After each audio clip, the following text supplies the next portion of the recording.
네, 시간이 되었습니다. 다 같이 묵상기도 드림으로 우리 2020년 9월 6일 주품한 교회 예배 드리겠습니다. 기도하시겠습니다.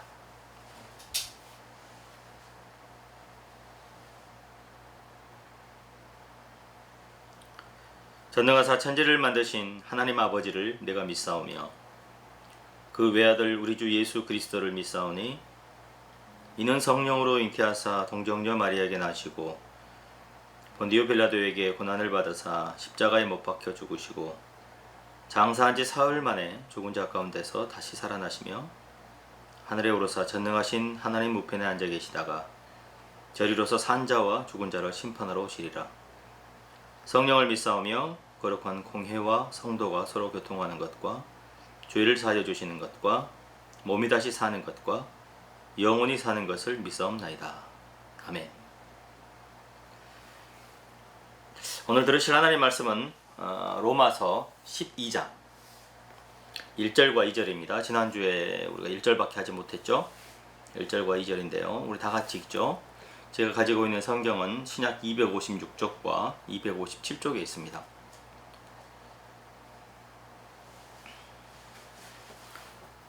좀 얼굴이 밝아지지 않았나요?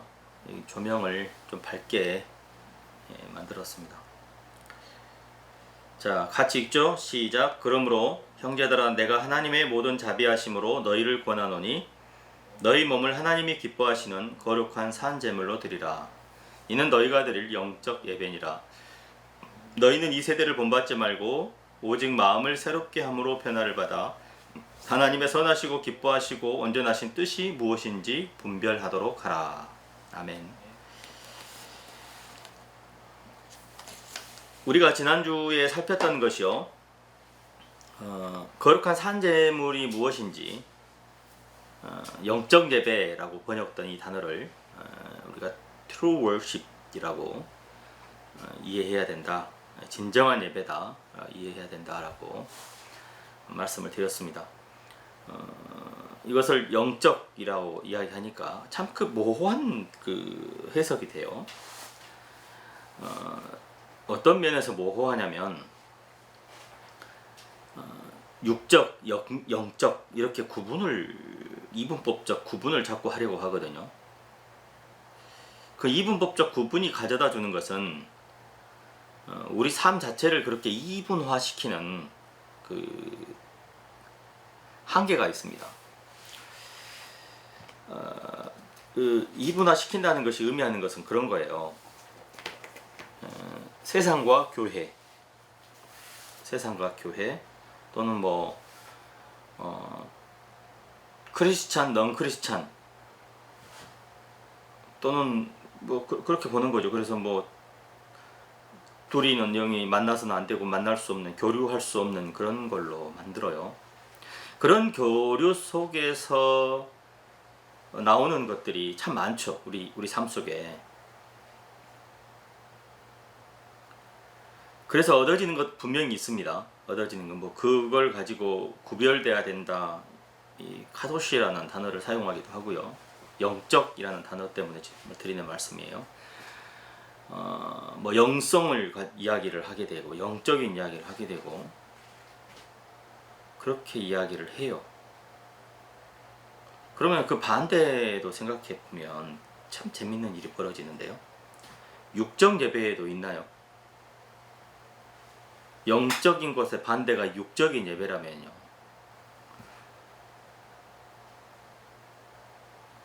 재밌지 않습니까? 뭐가 육적인 예배죠? 여러분 정의 내릴 수 있어요. 그래서 이 영적 예배라는 표현보다는 true worship이라고 표현하는 것이 적절합니다. 그거는 정확히 반대말이 있거든요. 진정한 예배, 하나님께서 받으시는 진정한 예배, 하나님께서 명령하시고 하나님의 뜻대로 드리는 진정한 예배. 그 반대는 자신의 욕망을 채우고 자신의 종교적인 이득을 취하기 위한 그런 진정성 없는, 그저 체면치레를 위해 습관을 따라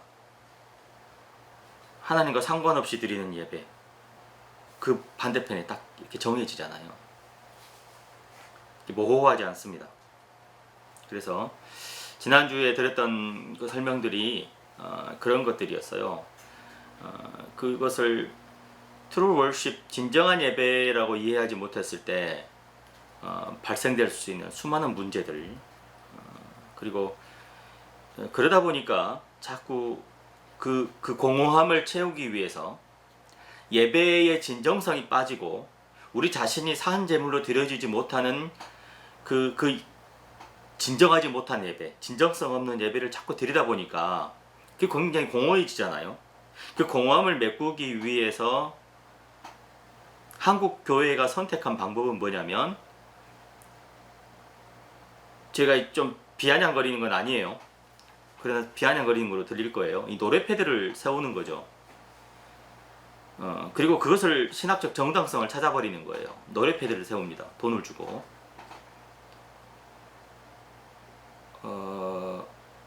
그래서 그걸로 채우고 싶은 거죠. 첫 번째는 그렇게 채우는 거고요. 두 번째는 뭘로 채우는지 아십니까? 교회 안에 예배를 드리는 그곳을 이렇게 막 치장을 하는 거죠. 화려하게 치장을 하는 겁니다. 그 공허함을 채우기 위해서. 또 그 공허함을 채우기 위해서 화려한 악기, 그 인간들이 선택한 방법이었어요. 기독교 역사 속에서 계속 그런 걸 채워나가는 거예요. 그거는 우리 자신이 드려지는 거룩한 산제물로 내 몸을 드리는 그 진정성이 빠져버렸기 때문에 그 공허함을 채우기 위한 선택의 방법으로 그런 것을 자꾸 채워가는 것이 현재 지금의 우리들의 모습인 거죠. 그러니까 예배의 진정성은 사라지고 형태만 남아있는 그런 예배를 우리가 계속 드려오게 되는 거거든요. 그런 우리 시대의 로마서 12장 1절, 너희 몸을 어떻게 해요? 하나님이 기뻐하시는 거룩한 산 제물로 드리라. 이것이 너희의 드릴 진짜 예배다 라고 선언하는 사도 바울의 이 선포는요, 이 인간의 연약함이죠. 로마 교회가 이제 설립된 지 몇 년 되지도 않은 교회잖아요. 그런 교회를 향해서, 그 이방 교회를 향해서 사도 바울이 이렇게 선언을 하는 것은 여러 가지 측면에서 그 정황들을 이해해 볼 수 있는데요. 로마는 수많은 우상 숭배하는 지역 속에서 발생된 교회고, 유태인들이 이미 빠져나가 버리고 이방인들에만 의해서 세워진 교회, 그 교회 정말 진정성은 사라진, 그리고 온갖 다양한 그 우상 숭배의 모습들이 그 안에 들어와 있을 수 있는 가능성을 충분히 생각해 볼 수 있는 상황들이 바로 그 예배라고 할 수 있거든요. 그렇게 구원에 관해 깊이 설명한 사도 바울이 12장에 들어오면 첫 번째 포문을 여는 것이 바로 예배의 문제인 것입니다. 그것이 1절의 내용이었어요. 자, 오늘은 2절로 가보시죠. 2절의 시작은 어떻게 되나요? 우리 성경에는 너희는 이 세대를 본받지 말고 라고 되어 있는데요. 원어에 보면 and라는 단어가 들어있습니다. 그리고 이 세대를 본받지 말아라. 그러니까 이거예요. 진정으로 드릴 예배의 모습이 무엇인지를 설명한 뒤에 그리고 세대를 본받지 말아라. 그리고 이걸 굳이 해석하지 않아도 되는 이유는 문장이 동등절이기 때문에 그런 거예요. 세대를 본받지 말아라고 이야기를 합니다. 바울 당시 세대나 오늘 우리 세대나 이건 동일하게 주어지는 명령입니다. 세대를 본받지 말아라. 세대를 본받는다는 말이 무엇을 의미하는지는 우리가 그 뉘앙스로는 다 알고 있는 거잖아요. 세대라는 말은요, 이 세상의 풍조 또는 이 세상의 어떤 흐름, 세상에 흘러가는 그런 방식, 사람들의 생각을 사로잡고 있는 어떤 그런 철학적 사고, 그것들을 의미하는 것입니다. 요즘 우리 시대에 가장 많은 것이라면 개인 이기주의, 그렇죠? 개인으로만 치중되는 거, 개인의 의견이 존중되고, 이 포스트 모더니즘의 영향들이거든요. 최근에 이제 반성이 많이 나오고 있습니다. 코로나 때문에 그 개인의 극단적 이기주의가 가져다주는 폐해. 나만 괜찮아, 내가 괜찮은데 왜 나한테 뭐 마스크를 쓰라고 그러고, 나 안 걸렸다니까 마스크 써도 돼, 우리는 괜찮아, 뭐 이런 식의 극단적 개인주의가 보여주는 모습이죠. 그것이 지금 공격받고 있잖아요. 이 포스트 모더니즘이 아마 더 이상 설 자리가 없게 될 겁니다. 왜냐면 각자 개인의 옳은 대로 했다가 수많은 사람들에게 피해를 끼치는 이 코로나의 영향은 분명히 우리 사회에 그런 생각을 갖지 못하게 할 거거든요. 두 번째 많이 나왔던 세상 풍조가 웰빙이죠. 잘 사는 거, 잘 먹고 잘 사는 거, 행복한 거, 뭐 소확행이라고 이야기 표현을 하는데요. 어떻게 하면 잘 살 것인가, 어떻게 하면 행복할 것인가를 자꾸 논하는데, 제가 어제 TV를 보다가 참 반가운 단어를 봤어요. 웰다잉이라고요. 웰다잉. 잘 죽자. 잘 죽자. 인간이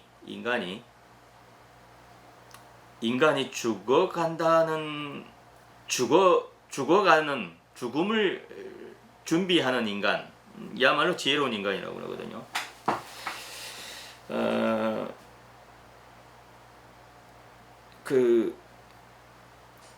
여러분 혹시 그 영화 보셨는지 모르겠는데, 그 트로이 목마에 대한 영화죠. 어제 아마 제가 그걸 보고 있을 때 복음이 또 잠깐 와서 본 것 같아요. 그 트로이의 목마에 보면, 트로이라는 영화를 보면 아킬레스라는 사람이 나와요. 유명한 장군이죠. 이 아킬레스가 죽음을 앞두고 이런 말을 합니다. 신들이 인간을 부러워하는 면이 하나 있는데, 그게 뭐냐면 죽는다 라는 거죠. 인간은 죽기 때문에 항상 그 순간이 마지막이 될 수 있어요. 그래서 찬란하게 아름다운 것, 그것을 부러워한다. 불멸은 그것이 없어요. 그 긴장감이 없다. 뭐 그런 식의 표현을 합니다. 그게 그리스 로마의 철학이죠. 근데 저는 그 웰다잉이라는 것을 보면서요, 그리스도인이야말로 가장 웰다잉하는 사람들이거든요. 그렇다고 우리가 죽을 자리를 찾아 들어가는 사람들은 아닙니다. 웰빙에 대한, 잘 먹고 잘 사는 것에 대한 반향으로 튀어나오는 것이 웰다잉이거든요. 그리고 그만큼 우리 사회가 고령화되어 가고 있다는 증거이기도 하고요. 세상은 지금 그렇게, 세상 문화는, 세상 풍조는 과거에 몇 년 전에 우리가 가졌던 그런 풍조들이 변화되고 새로운 것들이 나오고 부딪히고 이러면서 변화되어 가는 것이 세상 풍조예요. 그래서 무엇이 옳은지, 무엇이 진실이고 무엇이 거짓인지조차도 우리는 불명확한 그런 연약한 존재들이 사실 인간입니다. 세상 풍조를 따르지 말으라는 것은요, 세상 풍조는 그렇게 변화무쌍하기 때문에 그래요. 진리는 변화무쌍하지 않죠. 우리를 구원하신 하나님의 사랑, 긍휼하심은 변함이 없습니다. 변함이 없어요. 그런데 세상 풍조를 본받지 말라는 이 명령이 그만큼 의미가 있고 강력하게 되는 것은 우리가 세상 속에서 살고 있기 때문에 이것이 강력한 거예요. 사실은요. 우리가 세상을 떠나 살고 있다면, 수도원에 들어가서 산속에 들어가서 사는 사람들이라면, 구원을 받고 그렇게 살아가는 것이 그리스도의, 기독교의 구원이라면요, 이 구절은 사실 의미가 없는 구절인 거죠. 우리는 세상 속에 살아가야 되는데 세상 풍조를 본받지 말라고 하는 이 명령만큼 이율배반적인 명령은 사실 없는 거죠. 그렇죠. 그러나 성경은 분명히 우리에게 명령합니다. 세대를 본받지 말아라. 세대를 본받지 말아라. 우리가 살아가는 온갖 세상 풍조들을 모르라는 이야기가 아니에요.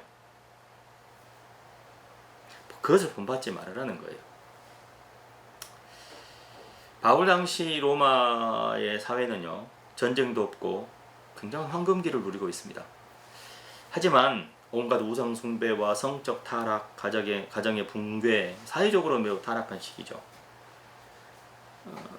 그들은 눈에 보이지 않는 하나님을 섬기는 기독교인들을 이렇게 불렀어요. 무신론자. 보이지 않는 신을 믿는다고 무신론자. 그리고 그걸로 핍박했습니다. 그런 이들이 볼 때 그리스도인들은요, 어리석기 짝이 없는 사람들이었을 것입니다. 참 바보 같은 사람들. 맨 손해보고 말이죠. 다 빼앗겨도 바보처럼 실실 웃고나 있고, 손해보고 다 주면서도 기뻐하는 사람들. 그들이 그렇게 하는 이유는, 그리스도인들이 그렇게 하는 이유는 그리스도인들이 중요하게 여기는 가치가 이 땅에 있지 않기 때문이죠. 그리스도인들이 중요하게 여기는 가치가 이 땅에는 없어요. 가치 있는 것이. 그래서 성경은요, 이 세상을 본받지 말으라고 구약에서 또 자꾸 명령되고 있습니다.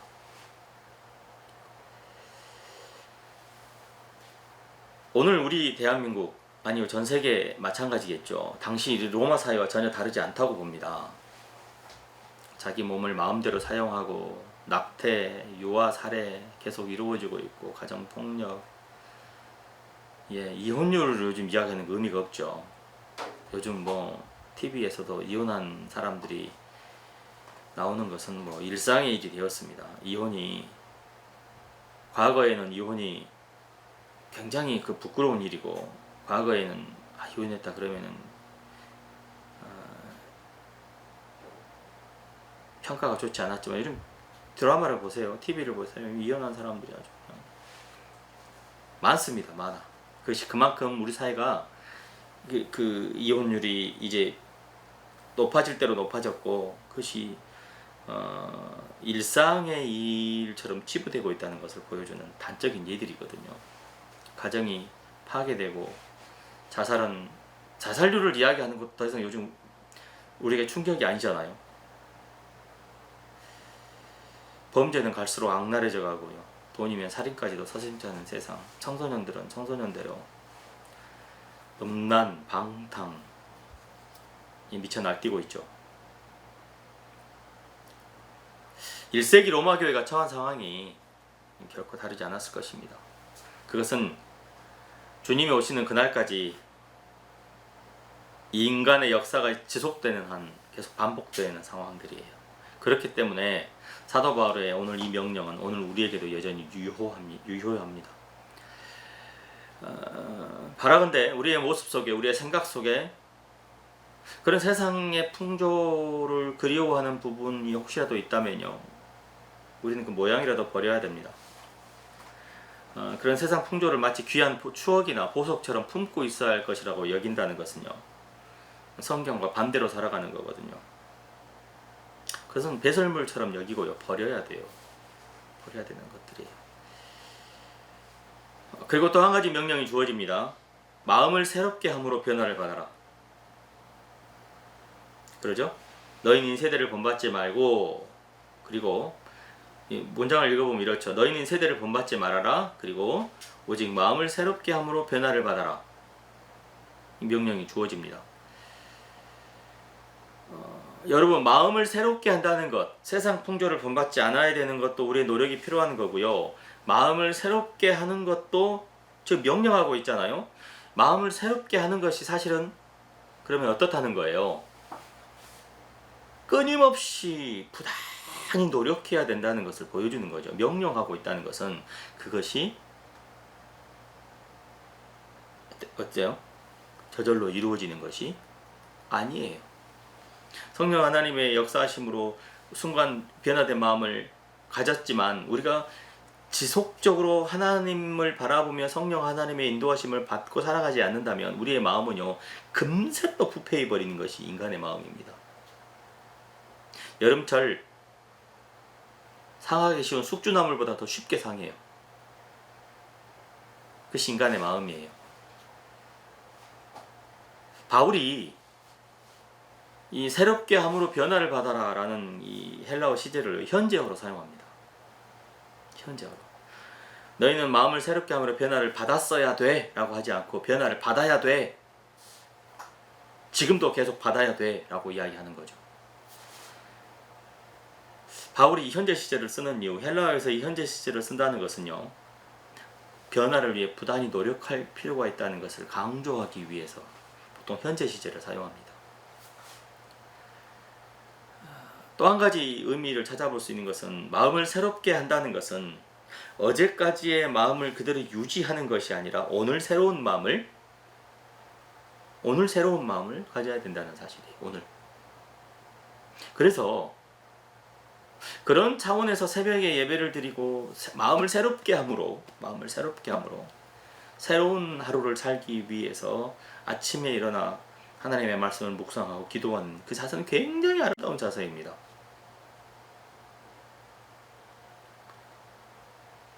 그런데 많이 변질됐죠.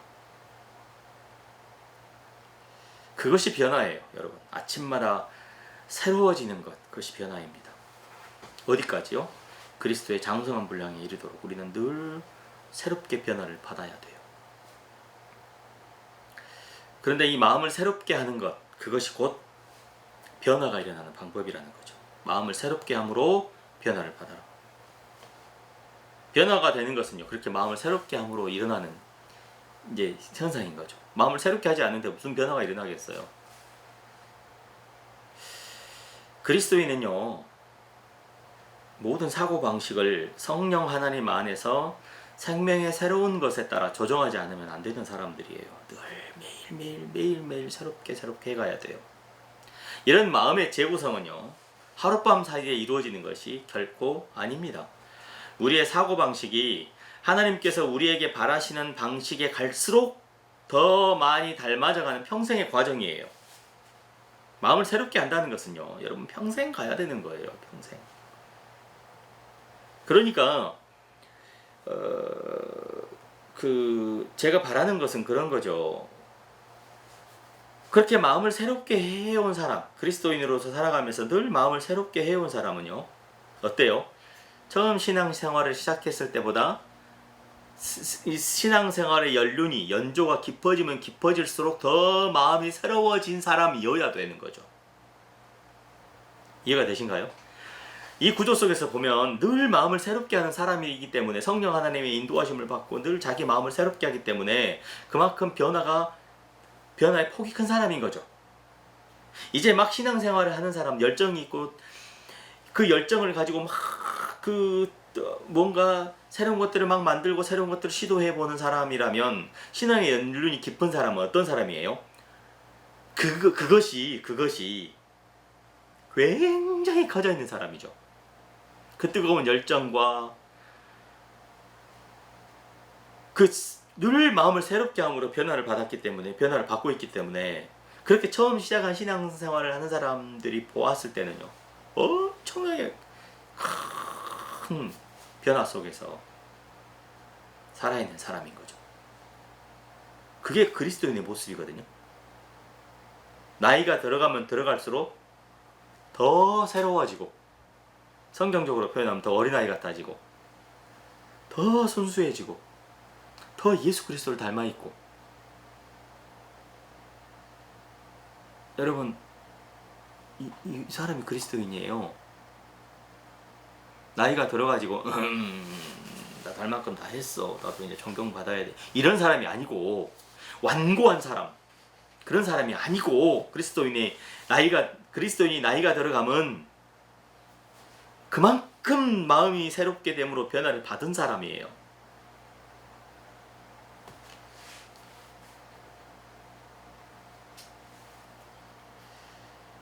로마서 1장 28절을 보면요,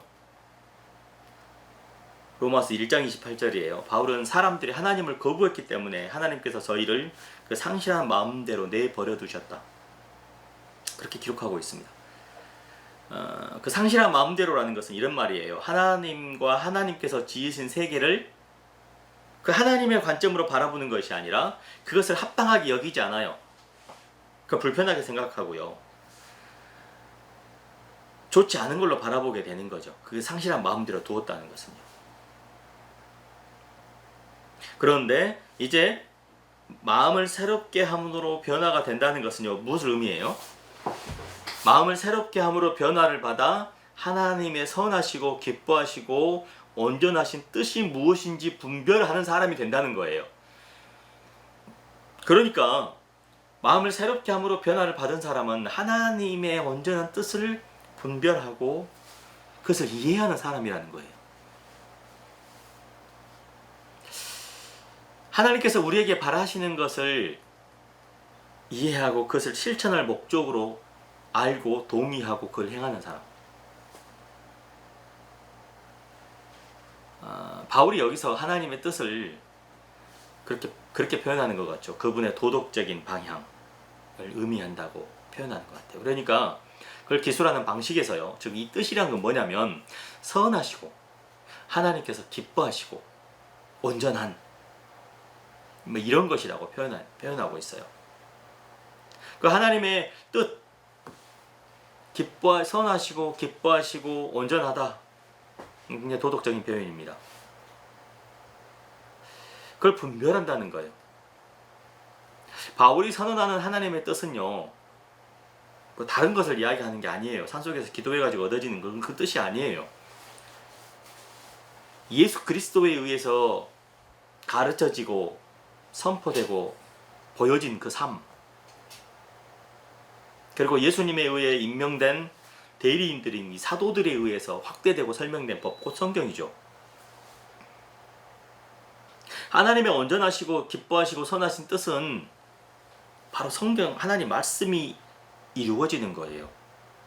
예수님께서도 내가 성경을 이루러 왔다 하시잖아요. 다 이루었다 하시고 성경을 이루는 거예요. 하나님의 뜻을 이룬다는 것은 하나님의 말씀인 성경을 이루는 거예요. 그러니까 나이가 들어갈수록 마음을 새롭게 함으로 변화를 받은 사람들은요. 어때요? 나이가 들어갈수록 하나님의 뜻이 선명해지고 나의 악함은 더 드러나고 나의 연약함과 악함은 드러나고 하나님의 뜻은 선명해진 그런 사람들인 거죠. 그런데 어떻게 된 것이 하나님의 뜻을 알고자 하나님의 뜻을 안다고 하는 사람들이 성경을 통해서가 아니라 어디 산에서 골방에서 기도하다 알았다 그러니 참 기가 막힐 일이죠.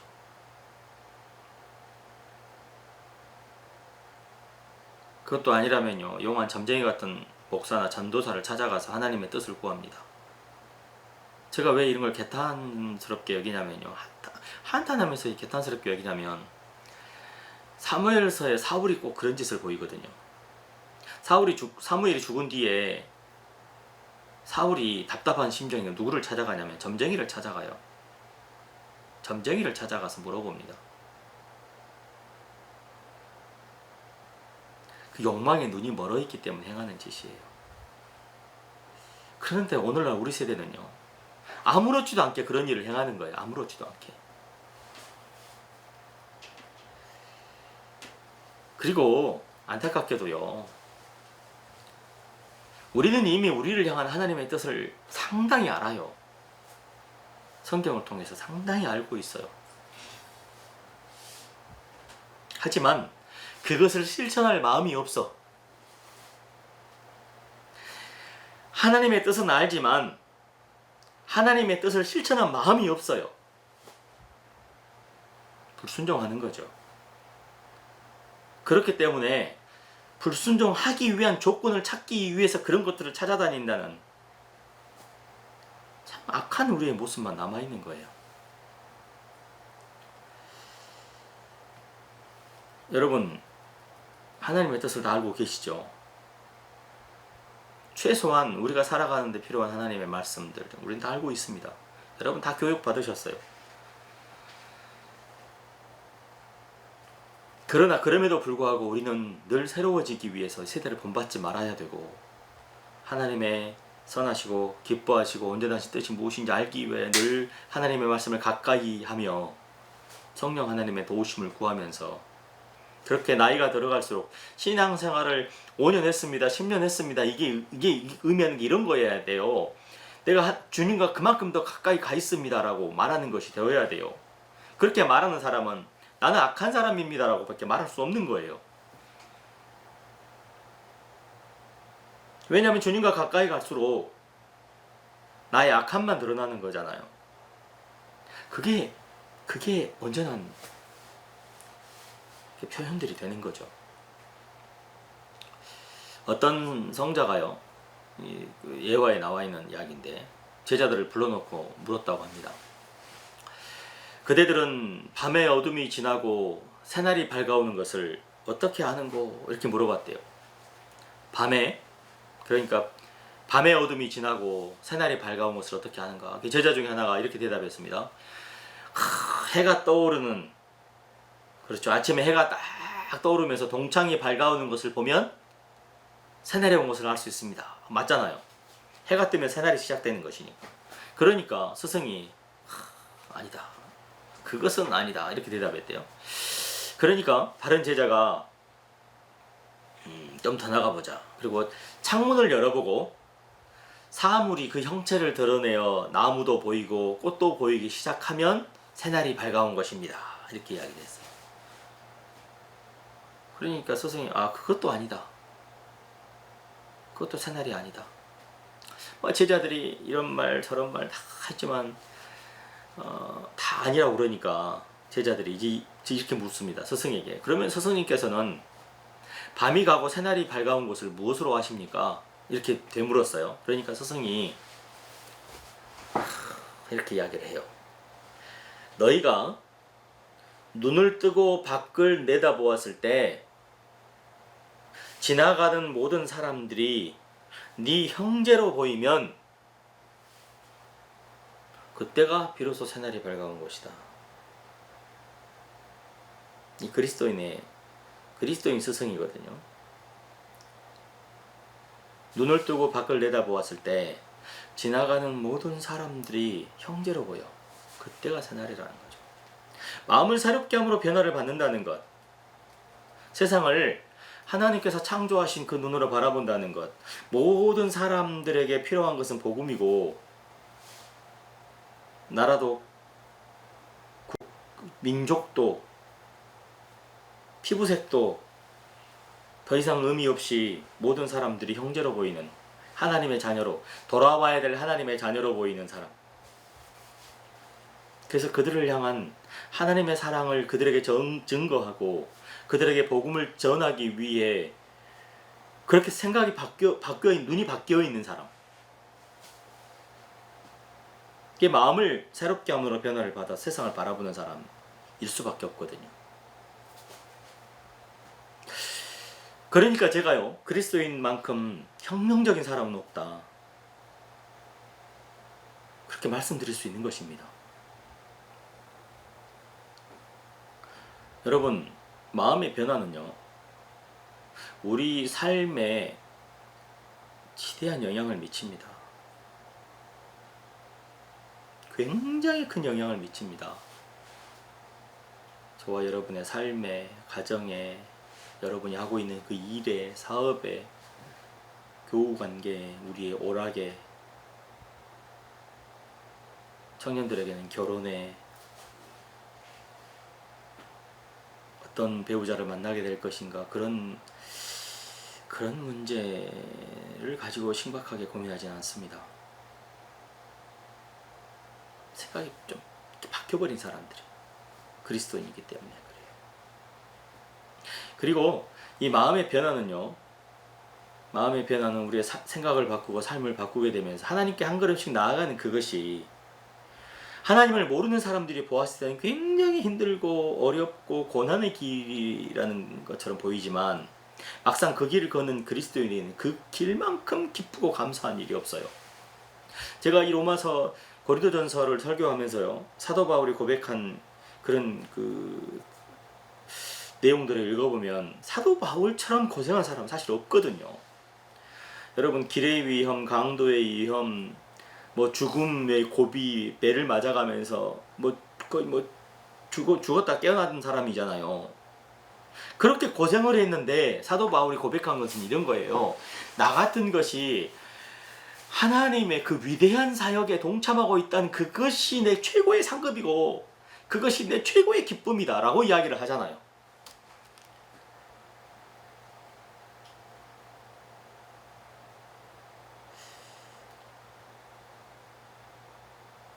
여러분, 우리가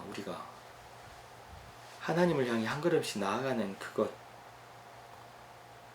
세상 사람들이 보았을 때는 한없이 미련해 보이는 방법이고 어리석은 행동인 것처럼 보이는 바로 그것,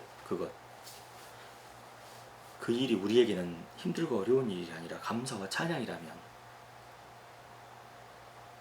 그래서 매일매일 새롭게 우리가 그렇게 변화되어 가는 거라면, 내가 고민하는 유일한 한 가지 고민이 있다면 어떻게 하면 복음을 전할 것인가, 어떻게 하면 저 사람들에게 하나님의 사랑을 보여줄 수 있을까를 고민하는 사람이라면 상당히 진전이 있는 사람이라고 밖에 볼 수 없는 거죠.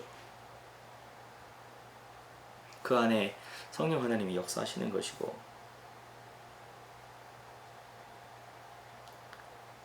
정치한다고 말이죠, 자기 마음에 맞지 않은 사람이 정권을 잡고 있으니까 이상한 정권이라고 비난하는, 최소한 이런 일에 목회자가 이런 일에 시간을 쓸 여유가 사실 없어요.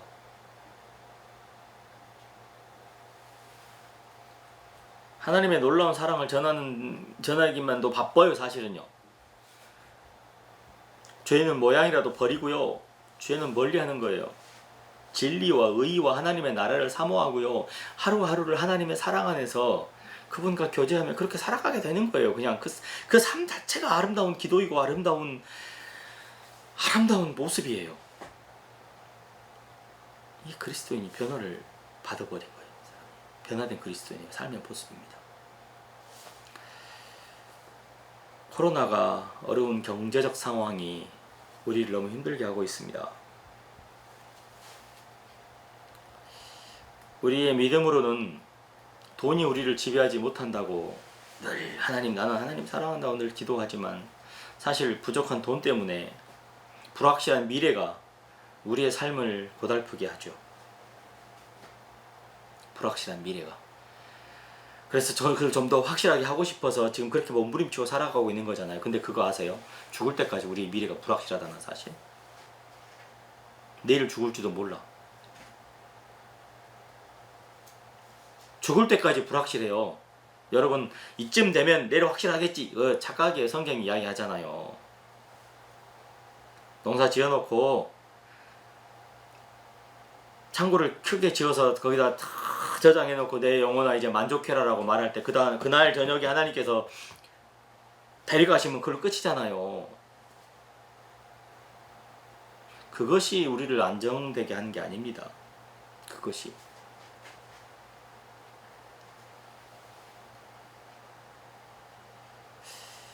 우리가 엉뚱한데 너무 많은 시간을 투자하도록 세상 풍조는 그렇게 우리를 이끌어가요. 그게 세상 풍조예요.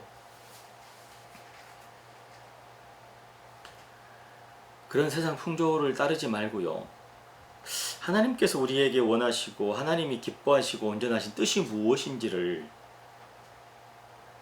아는 그것이 더 중요한 일입니다. 그리고 그것을 행하는 삶, 그것이 가장 중요하고 가장 시급한 문제예요.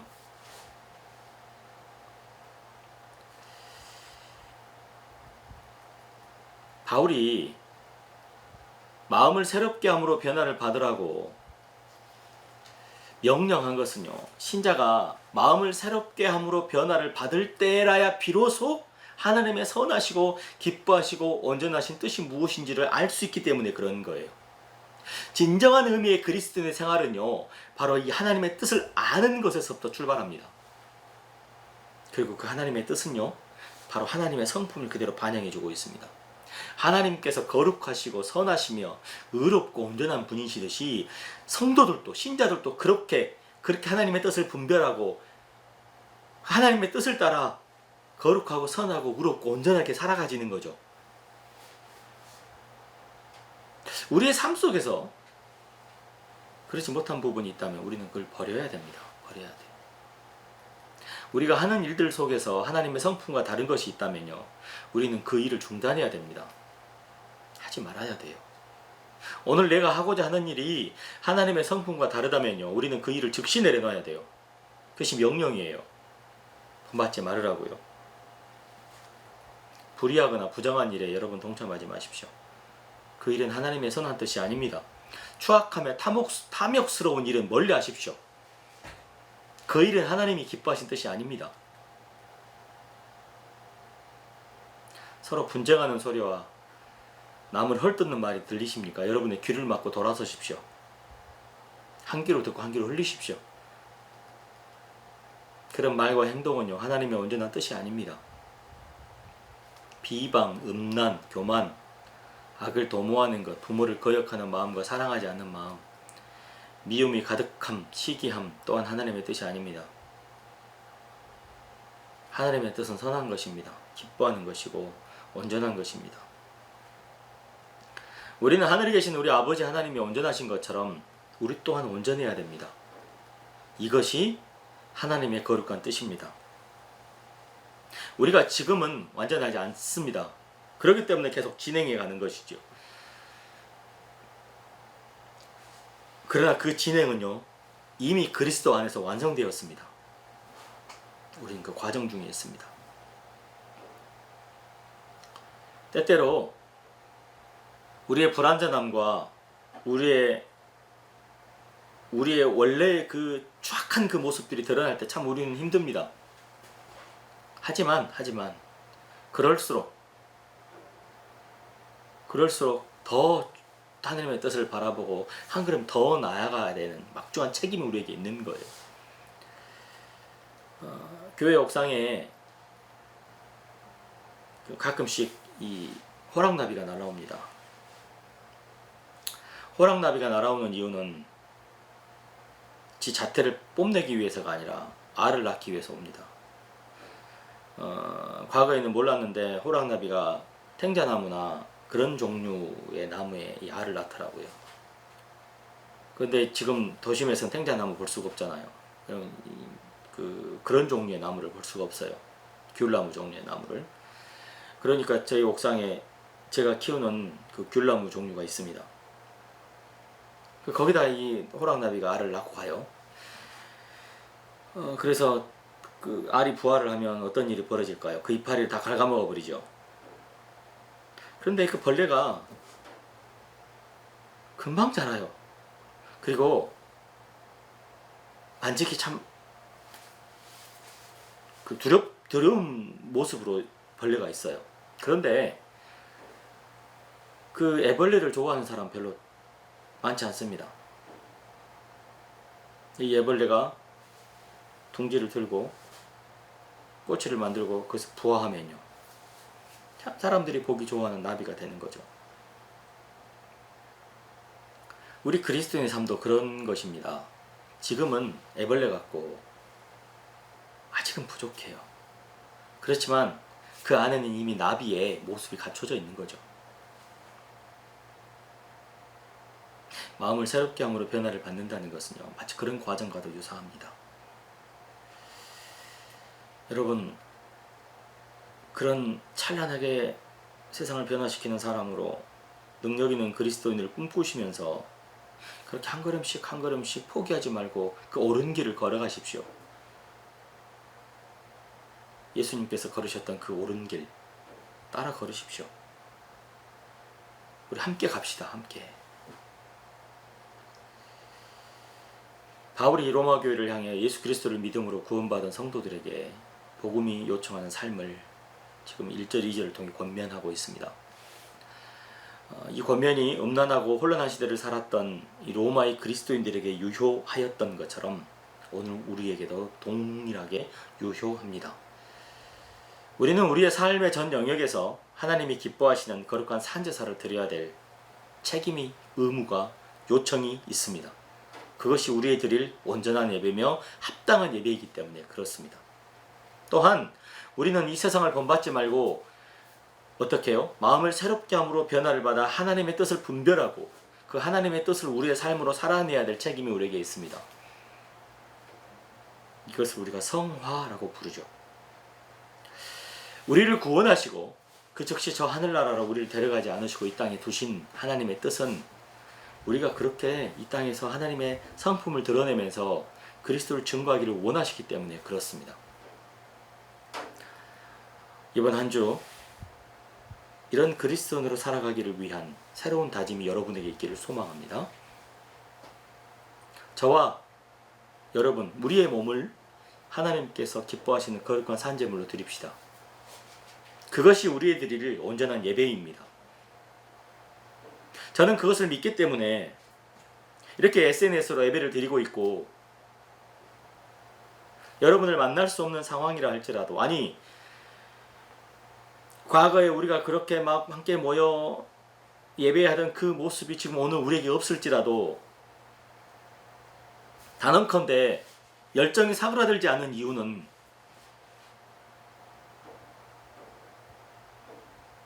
무엇 때문일까요? 그 예배의 진정한 의미는 바로 여러분이 여러분의 삶 속에서 거룩한 산제사를 드리고 있을 때 다 이루어지는 것이기 때문입니다.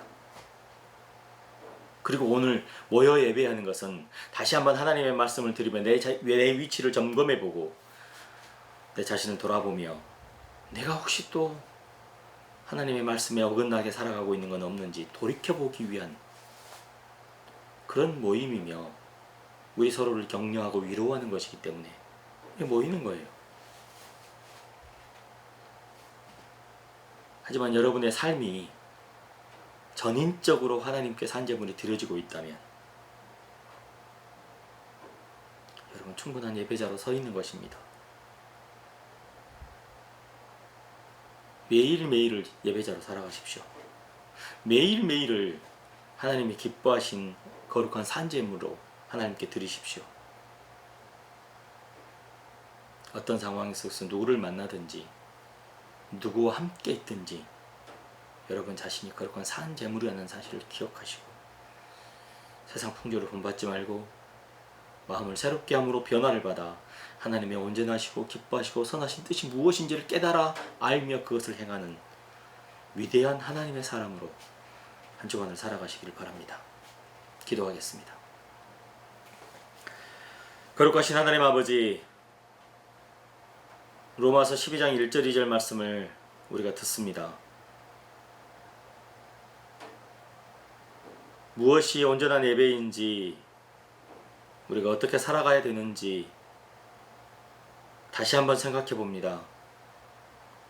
만날 수 없고 모여 예배할 수 없는 이런 상황 속에서라도 우리의 열정이 사그라들지 않는 이유는 바로 우리 안에 계신 성령 하나님께서 우리를 늘 새롭게 하고 계시기 때문이며 그 성령 하나님의 뜻을 따라 하나님의 말씀을 따라 마음을 새롭게 함으로 변화를 받아가는 바로 그런 여정 속에 있기 때문에, 성화의 과정에 있기 때문에 그러합니다. 사랑하는 성도들, 이 사실을 잊지 않게 하여 주시고 하나님의 온전하고 선하시고 기뻐하신 뜻이 무엇인지를 깨달아 그것을 행하는 귀한 한 주간의 삶을 영위해 나갈 수 있도록 주장하여 주시며, 그렇게 결단할 때 하나님 인도하여 주옵소서. 예수님 이름으로 기도합니다. 아멘. 이제는 우리 주 예수 그리스도의 은혜와 하나님의 사랑과 성령의 교통하심이 말씀을 듣고 행하며 그대로 살기를 소망하며 작정하는 믿음의 백성들 머리머리 위에 이제부터 영원토록 함께 있을지어다. 아멘.